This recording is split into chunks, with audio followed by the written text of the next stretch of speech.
After Sandy Hook, there's been talk about arming teachers and administrators at school. Now, while that debate rages, parents have already taken steps to better protect their kids against another Newtown tragedy. Fox Connecticut's John Charlton is here now with a look at a special school supply known as the Bulletproof Backpack. John. Allison and Brent, we actually took a look at this backpack several years ago, but after Sandy Hook, we thought it made sense to revisit the product. We wanted to see if sales were up after the tragic mass shooting, and of course, we wanted to put the backpack to the test, demonstrate whether it really is as advertised.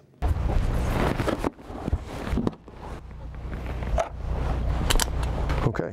Mike Palonzi has been a firearms instructor for 15 years, so he takes a lot of target practice.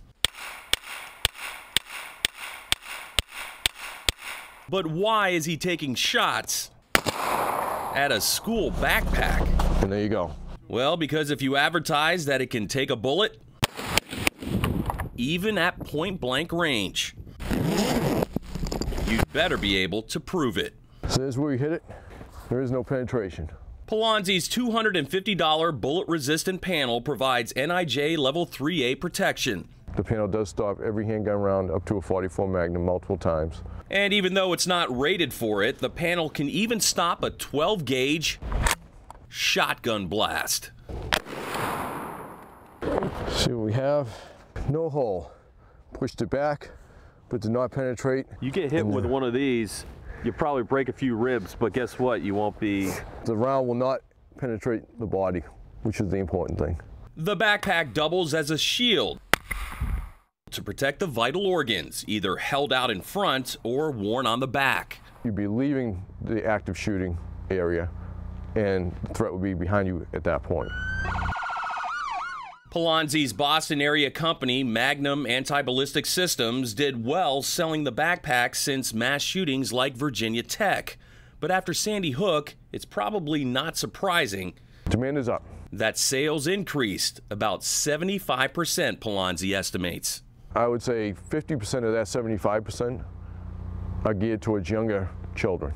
Palonzi can even custom cut his panel to fit anyone's book bag. I think we did a Star Wars one. You know, the kid's favorite Star Wars one. The mother calls us up and said, can you put one of your panels in here? The backpack is just one protective product. When we have a new product, we come out and we shoot it. It's a good idea just to see how it's going to react in a real world situation. We shoot 6 times of a 9mm, and which is what the NIJ rating is. We document what it's done, and then after that, we go back and we continue to shoot it. The Magnum concealment vest offers the same protection as a standard police vest. This is a little over 7.5 pounds. But about a third of the weight. Palonzi's vest is one size fits all. All I do is just throw it over myself, like that. Like that. And then the come around and just throw them on. And don't even worry whether the straps are twisted. It doesn't matter. Doesn't matter. And that's how quick it is. 3 seconds. Even this body armor likely wouldn't have been a lifesaver against the Bushmaster 223 Adam Lanza used to kill 20 kids and 6 teachers and staff at Sandy Hook. However, Palonzi claims he's about 4 to 6 months away from marketing a new modified panel that will stop a rifle round. Stop a 223. It's going to stop a 223 and a AK-47. Still, the protection in the current backpack has a lot of parents sold for now. There's that shotgun slug. On special assignment, John Charlton. Yeah, there's another one. Fox, Connecticut. But much better that these end up in here than into something we don't want them to end up in, like a person.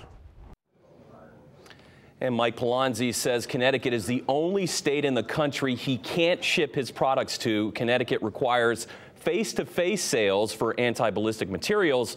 When we first did the story on the backpack several years ago, then State Attorney General Richard Blumenthal was in favor of Connecticut's shipping rules on bullet-resistant products. But today, Senator Blumenthal says the conversation has changed since Newtown. I certainly would consider supporting these kinds of sales if they give parents some additional measure of comfort. But still, we need a comprehensive strategy against gun violence. Senator Blumenthal also says the federal government should support more innovation with bullet-resistant materials, but he stresses that parents really research what they're buying so they really know what kind of protection a product like the backpack can give. So I have to ask, first question, how much would something like this run a parent looking to buy it for their kid? The backpack with the panel, $350. If you have your own backpack and you want to retrofit a panel, $150 to $250. Well, I know a lot of people watching right now are thinking the same thing I was thinking during the story, which is what a shame it is that it's come to this, bulletproof panels in backpacks for kids, but it has come to this, right? And so Absolutely. The product is there. The product is there, and it's selling more and more these days. All right. Thank you, John. Thanks, John.